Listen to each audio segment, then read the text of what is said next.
Hello friends, मैं doctor नीलम आपका अपने चैनल स्टडी एंड रिसर्च में स्वागत करती हूँ। फ्रेंड्स, आज हम स्टडी करने जा रहे हैं बाहमनी साम्राज्य का और ये पार्ट 3 है। 2 पार्ट में पहले ही अपलोड कर चुकी हूँ। तो चलिए अपनी स्टडी को आगे बढ़ाते हैं और ये स्टडी होती है डिस्क्रिप्टिव वे में।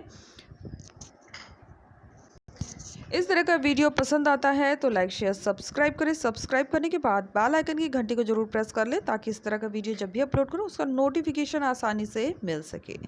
इसके अलावा फ्रेंड्स, अगर आपने पिछले वीडियो नहीं देखे तो आप डिस्क्रिप्शन बॉक्स में जाइए, वहां पर प्लेलिस्ट बनी हुई है डिस्क्रिप्टिव स्टडी के नाम से और लिंक दिया गया है। लिंक के माध्यम से आप सभी वीडियोस देख सकते हैं। तो हमने इस पॉइंट तक स्टडी कर ली थी। इब्राहिम की मृत्यु के बाद उसका पुत्र अली आदिल शाह गद्दी पर बैठा। अली आदिल शाह के शासनकाल में सोलापुर पर अधिकार करने के सवाल पर अहमदनगर और बीजापुर के मध्य लंबे समय से चला आ रहा विवाद तीव्र हो गया। इस विवाद में अपने पक्ष को मजबूत करने के लिए उसने विजयनगर के राम राय के साथ समझौता कर लिया, जिसके बाद विजयनगर और बीजापुर की संयुक्त सेना ने निजाम शाही प्रदेशों पर आक्रमण कर दिया और अंततः हुसैन निजाम शाह को अहमदनगर को छोड़कर जुन्नर भागना पड़ा। अली आदिल शाह को स्वयं भी इस स्थिति से निराशा हुई और उसने हुसैन निजाम शाह की पुत्री चांद बीबी के साथ विवाह करके अहमदनगर के साथ समझौता कर लिया। समझौते के फलस्वरूप दक्कनी मुसलमान राज्यों ने विजयनगर के विरुद्ध एक संयुक्त सैनिक मोर्चा का गठन किया, जिसने 1565 ईस्वी में विजयनगर को बुरी तरह से पराजित कर दिया। 1580 में आदिल शाह की उसके शाह नागर में ही हत्या कर दी गई और उसके बाद उसका भतीजा इब्राहिम द्वितीय गद्दी पर बैठा।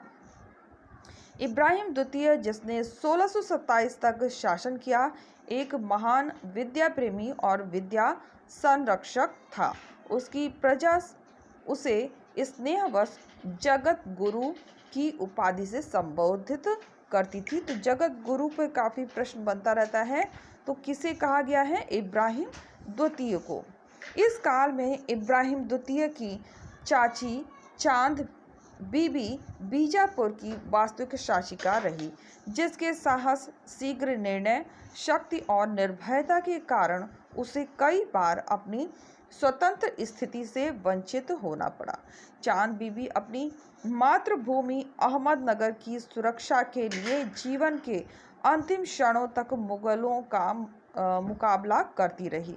मुगलों द्वारा अहमदनगर की पराजय और चांद बीबी की मृत्यु से इब्राहिम का मनोबल टूट गया और उसने मुगल शहजादे दानियाल के साथ अपनी पुत्री का विवाह करके मुगलों के सम्मुख नतमस्तक होना स्वीकार कर लिया। इब्राहिम हिंदी गीत संग्रह नवरस नामा किताब-ए नौरस का लेखक था। तो किताबों के नाम जरूर याद रखिए। नवरस नामा या किताब-ए नौरस, जिसके लेखक इब्राहिम थे। और उसके शासनकाल में फरिश्ता ने तारीख फरिश्ता नामक प्रसिद्ध ऐतिहासिक ग्रंथ को पूरा किया था। तो ये कंप्लीट हुआ था तारीख फरिश्ता इब्राहिम के समय में ही। इब्राहिम का पुत्र मोहम्मद उसका उत्तराधिकारी हुआ। अहमदनगर और विजयनगर दोनों ही प्रदेश पर अधिकार करके उसने बीजापुर का साम्राज्य विस्तार किया। मोहम्मद आदिल शाह गोल गुंबद के नाम से विश्व प्रसिद्ध मकबरे में दफन है, जिसे विश्व का एक स्थापत्य आश्चर्य माना जाता है। मोहम्मद आदिल शाह के बाद उसका पुत्र अली आदिल द्वितीय गद्दी पर बैठा। मुगल सम्राट शाहजहां ने उसे बीजापुर का वैध शासक मानने से इनकार किया और औरंगजेब, जो उस समय दक्कन में मुगल वायसराय था, को बीजापुर के विरुद्ध सैनिक कार्रवाई करने के लिए आदेश दिया। इसी बीच दक्षिण में शिवाजी का उदय हो चुका था, जिन्होंने बीजापुर के प्रदेश पर आक्रमण करके अपनी विजयों का आरंभ किया था। शिवाजी द्वारा बीजापुर के मध्य संघर्ष की अनेक घटनाओं में शिवाजी द्वारा बीजापुर के सेना नायक अफजल खां की हत्या की कथा सर्वविदित है। उसका अधूरा मकबरा उसकी कलात्मक रुचि का प्रमाण था। आदिल शाही वंश का अंतिम सुल्तान सिकंदर था। उसके शासनकाल में 1674 ईस्वी में शिवाजी ने रायगढ़ में छत्रपति के रूप में अपना राज्याभिषेक किया।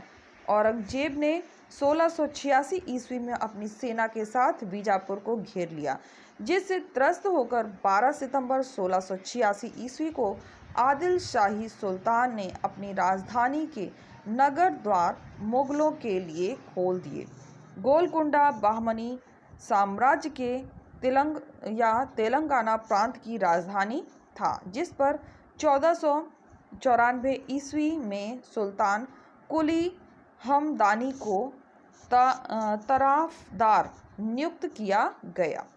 बहमनी सुल्तान ने उसे कुव्वत उल मुल्क की उपाधि प्रदान की। इसी उपाधि के नाम पर गोलकुंडा के राजवंश को संबोधित किया गया। सुल्तान कुली हमदानी ने 1512 ईस्वी में अपने को स्वतंत्र घोषित कर दिया।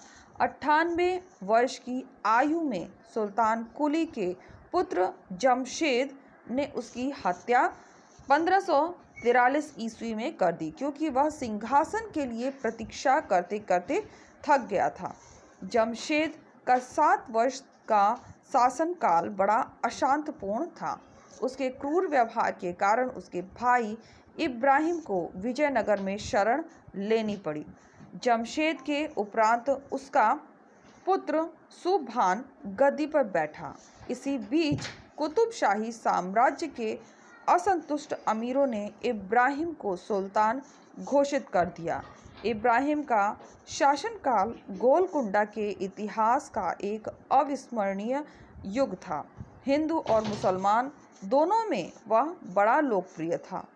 गोलकुंडा के सुल्तानों में इब्राहिम पहला शासक था जिसने कुतुब शाह की उपाधि धारण की। तो कुतुब शाह की ये उपाधि धारण करने वाला था इब्राहिम, गोलकुंडा के सुल्तान।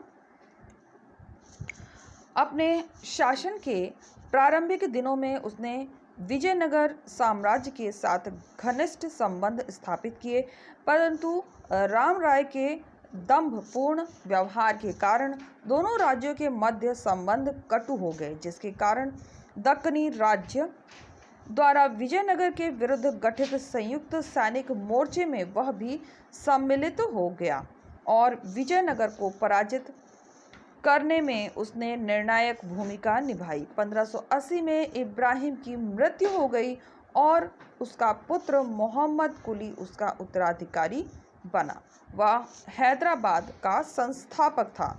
तो हैदराबाद के संस्थापक के रूप में किसे जाना जाता है? तो ये था मोहम्मद कुली। ये हो जाएगा मोहम्मद कुली। संस्थापक और दक्कनी उर्दू में लिखित प्रथम काव्य संग्रह या दीवान का लेखक था। गोलकुंडा के इतिहास में उसका बहुत प्रतिष्ठित स्थान है। मोहम्मद कुली के शासनकाल में दक्कनी राज्यों के मध्य निरर्थक विवाद और संघर्ष चलते रहे। 1612 ईस्वी में मोहम्मद कुली की मृत्यु के उपरांत उसका भतीजा मोहम्मद गद्दी पर बैठा। मोहम्मद के बाद उसका 12 वर्षीय पुत्र अब्दुल्ला उसका उत्तराधिकारी हुआ। सुल्तान की अल्पायु में ही उसकी सुयोग्य माता हयात बख्श बेगम ने शासन का संचालन किया। उसने अपने नाम पर अनेक ग्रामों, सरायों आदि का निर्माण कराया। वयस्क होने पर अब्दुल्ला अपने विलासिता प्रेमी स्वभाव के कारण मुगलों के विरुद्ध अपने साम्राज्य की सुरक्षा करने में अक्षम सिद्ध हुआ। अब्दुल्ला की मृत्यु के उपरांत उत्तराधिकार का विवाद प्रारंभ हो गया। चूंकि सुल्तान के कोई पुत्र नहीं था, अतः उसका दामाद अबुल हसन उसका उत्तराधिकारी बना। 1685 में मुगलों ने हैदराबाद पर अधिकार कर लिया, जिसके फलस्वरूप कुतुब शाही सुल्तानों को अपनी राजधानी छोड़कर गोलकुंडा के किले में शरण लेनी पड़ी। फरवरी 1687 ईस्वी में मुगलों ने गोलकुंडा के किले का घेरा डाला और 7 मास लंबी घेराबंदी के उपरांत किले पर मुगलों का अधिकार हो गया। अंतिम कुतुब शाही सुल्तान अबुल हसन को बंदी बनाकर दौलताबाद के किले में रखा गया और साथ ही साथ अंतिम बहमनी उत्तराधिकारी राज्य भी मुगल साम्राज्य का अंग बन गए। तो यहाँ दे रहा है एक टेबल, दक्कन के प्रमुख राज्य, राजधानी और उसके संस्थापक। बहुत इंपॉर्टेंट है, इस पर काफ़ी क्वेश्चन बनते हैं। तो खानदेश जो कि राज्य है, इसकी राजधानी बुरहानपुर और राजवंश यहाँ पे था। फारूकी वंश संस्थापक मलिक राज। नेक्स्ट है बरार, जिसकी राजधानी एलिचपुर और गवीलगढ़ बनी और इसके राजवंश इमाद शाही वंश फतेह उल्ला इमाद शाह। नेक्स्ट है बीजापुर राज्य, इसकी राजधानी नौरसपुर और राजवंश आदिल शाही वंश और संस्थापक यूसुफ आदिल खां। अहमदनगर राज्य, जिसकी राजधानी जुनार अहमदनगर खिरकी बनी थी और यहाँ पे राजवंश है निजाम शाही मलिक अहमद ने इसकी स्थापना की थी। फिर गोलकुंडा, इसकी राजधानी गोलकुंडा और यहाँ पे जो राजवंश था कुतुब शाही और संस्थापक कुली शाह। राज्य बीदर, राजधानी बीदर और राजवंश बरीद शाही वंश और अमीर अली बरीद ने इसे स्थापित किया था। तो ये अक्सर करके जो क्वेश्चन इस पर बनता है वो मैचिंग के क्वेश्चंस आते हैं, तो इस टेबल को ज़रूर एक बार राइट कर लीजिए। नेक्स्ट देखते हैं बहमनी साम्राज्य में निर्मित इमारतें। तो कौन कौन सी इमारतें इस समय में निर्मित हुई थी? बाला हिसार इमारत बहमन शाह के समय में, जामी मस्जिद बहमन शाह के समय में, तख्तनामा शिहाबुद्दीन अहमद प्रथम के समय में, शाहबुरी शिहाबुद्दीन अहमद के प्रथम के समय में, बीदर का मदरसा ये हुआ था महमूद गावा के समय में, चार मीनार कुली कुतुब शाह, जामी मस्जिद आदिल शाह प्रथम और इब्राहिम रौजा इब्राहिम आदिल शाह प्रथम, गोल गुंबज मोहम्मद आदिल शाह के समय में। तो ये दोनों ही टेबल बहुत ही इम्पॉर्टेंट है, इस पर मोस्टली जो क्वेश्चन बनते हैं वो मैचिंग टाइप के ही क्वेश्चंस आते हैं। तो फ्रेंड्स हम आ गए हैं प्लेलिस्ट में और ये आप देख सकते हैं अलग अलग टाइप के वीडियो हैं। ज़्यादातर मैं ओल्ड पेपर प्रोवाइड करती हूँ, तो आप डिस्क्रिप्शन बॉक्स ज़रूर एक बार चेक करिए।